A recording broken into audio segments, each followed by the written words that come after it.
Good day, folks. This is Greg Judy at Green Pastures Farm. Welcome to my YouTube channel, Greg Judy Regenerative Rancher. And for you all that are new, welcome. And if you like what you see, hit that subscribe button on the way out.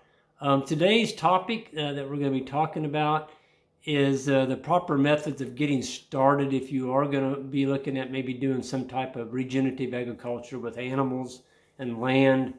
And I see a lot of people that fail at the very start.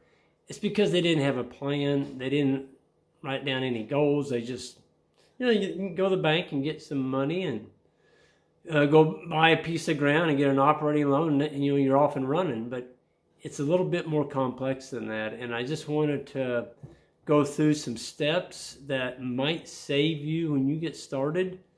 I don't want people to go out here and, fail. I mean, there's a huge exodus of people that are actually leaving where they're at, like maybe suburbs or in town. They want to get back on the land. And I find that extremely exciting. I mean, here's people that had a dream when they were younger and found out, they couldn't make a living on the land and got a job in town, worked there for their lifetime, and now they're retired. And a lot of them have a nest egg, and they're like, before we leave this world, we'd like to do something real. We want to get back on the land, if nothing else, just to grow food for ourselves, maybe our kids and grandchildren, or immediate, family members or whatever. And there's a lot of people interested in, procuring safe, healthy food. Well, if you raise it, you know what went into it, and you know how the animals are treated. You know what you did to the land. You know how healthy your land is, the amendment practices that you use. So, I think it's great. And so with that, when we started out, of course, I didn't have anything. I went and got a loan and at the bank owned the land. And, every year I would try and make my interest payments the best I could. And I did. I made the interest, but I never could get any money together to put on the principal. And so, I was going at it all wrong. I think when you're starting out, you shouldn't be handicapping yourself by putting yourself in debt with lots of land purchase. It's a whole lot better to go out and find some land to lease if you can do that. And I realize there's areas of the United States you can't do that in.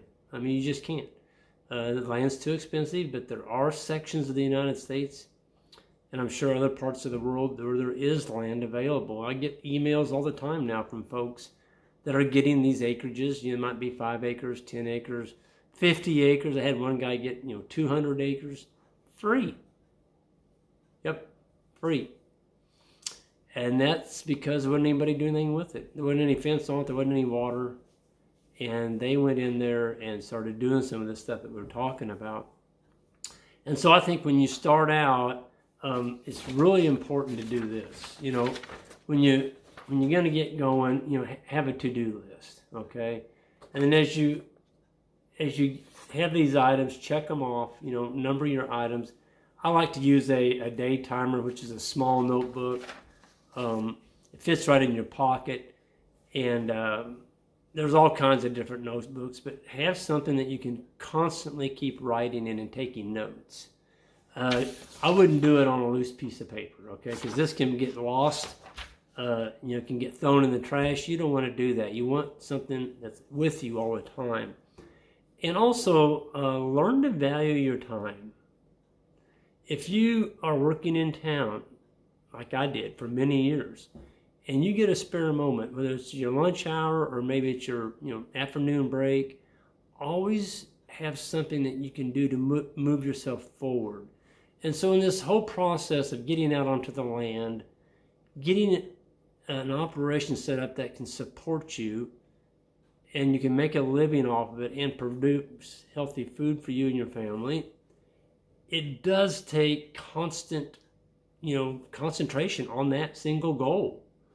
And I guess I'm adamant about people that have enough passion to do that. They're going to be successful. But I've seen people, they'll call me up and they're like, well, I've been trying this thing for several years now and it's just not working out for me. And then I'll see, posts they've made on Facebook or something where they're doing this or they're doing that, some silly activity that's not even related to making a living on the land. In other words, they're blowing all their income on this stupid hobby. They're not going to get there. They're absolutely not going to get there. And that's because they're not focused. They don't have the passion. They don't have the drive. They don't have the concentration. You're not going to get there. Because these are people that don't have millions of dollars. I mean, they're just blowing their money on the wrong things because they're not focused. Folks, you got to be focused.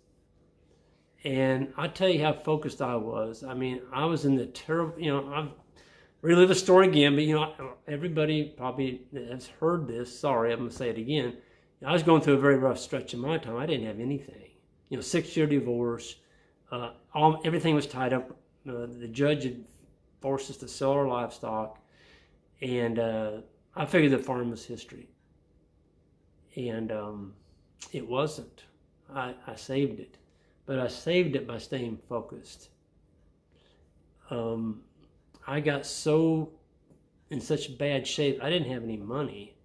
And what little money I did have, I found out when I had my wallet, if I didn't keep any money in there, it didn't get spent. And so I could save that money up maybe to buy another roll of wire to fence another farm, or maybe put in another water point, or even put it back toward, purchasing some cattle. And it got so bad for me, and I still have the checkbook in here. I was getting paid every 2 weeks. I worked in town, had a pretty good job, but it was all going to the lawyers and the trials. It was just awful. For those of y'all went through divorce, I'm sure some of y'all have. It's just an awful thing to go through. It's just something wouldn't wish on my worst enemy. But it got so bad for me that I had $8.30 left. $8.30. That was what was in my checking account. So I had to go 2 weeks before I got paid again. And I had probably $100 laying around in cash at home, but there wasn't any money in my checking account because they were garnishing my wages. Okay, the court was. So I didn't have any control over that to pay all the trials and all that crap. All the trial work it's just unbelievable. The lawyer bills, you just wouldn't believe how expensive that stuff can get, but it does. And so when I got down to $8 and a little change, I'm like, you know what? I may lose this farm. And I'd bought this farm. It was my Uncle Scott's estate. And it meant a lot to me. I'd bought it from my uncle and my dad. Man, I didn't want to lose it. I mean, I'd worked for years getting it developed and cutting brush, out there by hand with a chainsaw, grubbing the stumps out. Finally got it set up in a pretty darn nice grazing operation. And now it looked like it was history. But I stayed focused, and I never lost faith in the power of grass. I'm not talking about this type of grass. I'm talking about grass that cattle eat, okay? And sheep, anything that's ruminant. And so I started custom grazing, and we started bringing in animals. So people started paying us. We started getting a check. And so from that, I started writing down these lists in my day timer, a to-do list. So every time I'd get a farm, I'd write down a complete list of everything that needed to be done on that farm. And any spare moment that I had, I would look up that farm. And I had at one time I had 3 farms going at once that I was developing. In other words, I was putting water, fence, trying to get the pastures in shape, controlling the brush. I mean, you name it, I was out there. Sometimes till 1 o'clock in the morning. I had a coon light that went up here on my helmet, or on my head, and I worked at night after I got off work, working in town all day. But I was focused. By God, I could see it. It was going to happen. I could envision it, and I think that's important, folks. You got to envision it. You got to be able to see it. You got to be able to see it, feel it, taste it, smell it, see what it's going to be like. And you will get there. You absolutely will. And you know why you'll get there? Because you're focused. Don't listen to the naysayers. Ignore them. Ignore them. There's a lot of people out there hoping that you will fail. And that's because they can come back and say, see, I told you so. Told you it wouldn't work. So there's a whole lot of them out there just praying that you might fall off your perch and this thing's not going to work. But I'm telling you, you are your best, you are your best supporter. You know what you can do. And if you don't know what you can do, learn, read, get a book. There's so much literature out there, especially now with the internet. When I started back in the mid-90s, there wasn't a whole lot on out there. I mean, I don't know if I even had heard of YouTube.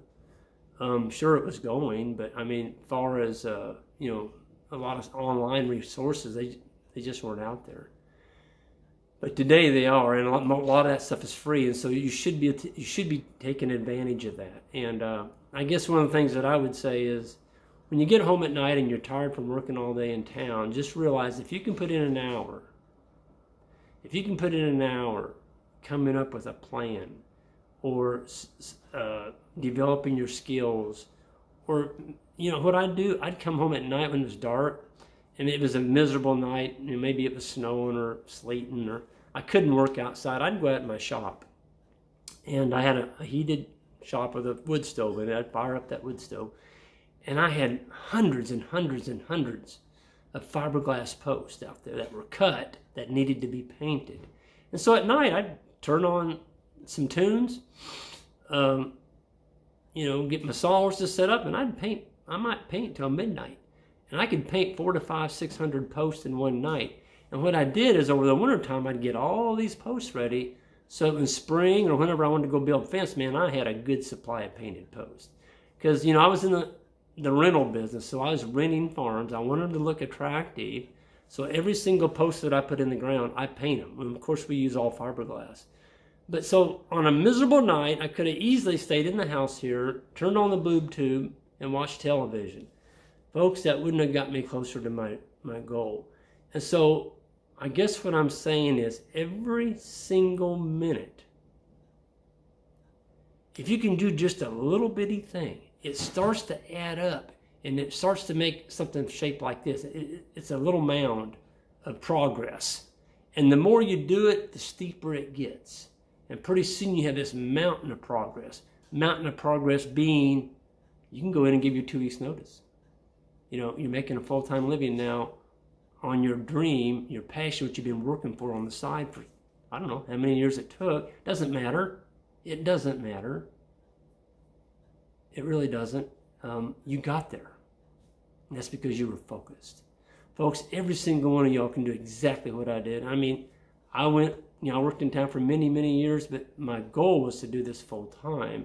And I got there, and I quit my job in town when I was 50, and I've been doing this ever since. And I tell you what, I tell people, the worst day on the farm is still better than the best day in town. So just remember that. I mean, it really is. I mean, you are your own deal. Nobody's telling you what to do, and you can do what you want. And you get paid on how well you do. So you can't hand it off to somebody else. And I'm going to be talking about marketing in another class, talk that I'm going to be doing here. That'll be coming up, so you can look forward to that. But just at the end, I wanted to tell you, when I started out, I went from 0 to having about 7 to 8 farms. We paid off our house and all of our debt in about 3 years with this. This is my first book, No Risk Ranching. It's called Custom Grazing on Leased Land. Folks, this book tells the history of what I went through, how I did it, the lease contracts, custom grazing, how to find those customers that pay you to run their livestock, the whole 9 yards, how to develop water, how to find these farms that nobody wants. That's No Risk Ranching. And the second one I wrote, this is 8 years later, I came back and wrote this one. And this is called Comeback Farms. And this one is Rejuvenating Soils, Pastures, and Profits with Livestock Grazing Management. So Comeback Farms takes off kind of where No Risk Ranching left off. And both of these books are available on our website, greenpasturesfarm.net. So if you want to learn a little bit more about what we're doing and some of the tips that I've I share in that book. The do's and the don'ts, that's your resource right there. Oh, and when you buy them, when you buy them on our website, you get an autographed copy. You don't get that if you buy them off Amazon or eBay or whatever. You don't get an autographed copy. So, not that that makes it any more special, but some people kind of like that. Anyway, I'm going to stop there. And again, folks, be safe. We're going through a pretty trial area right now in the world. We've never lived through something like this. But you know what? Do something positive today. Do one thing. And tomorrow do another one. And they'll start building on each other. Folks, we're going to get through this thing just fine. Stay away from large crowds, I would recommend. And eat healthy, get your exercise, and keep your chin up. Things are going to be good, folks. We're going to come out of this and just do just fine. So with that, I'm signing off. Everyone have a great day.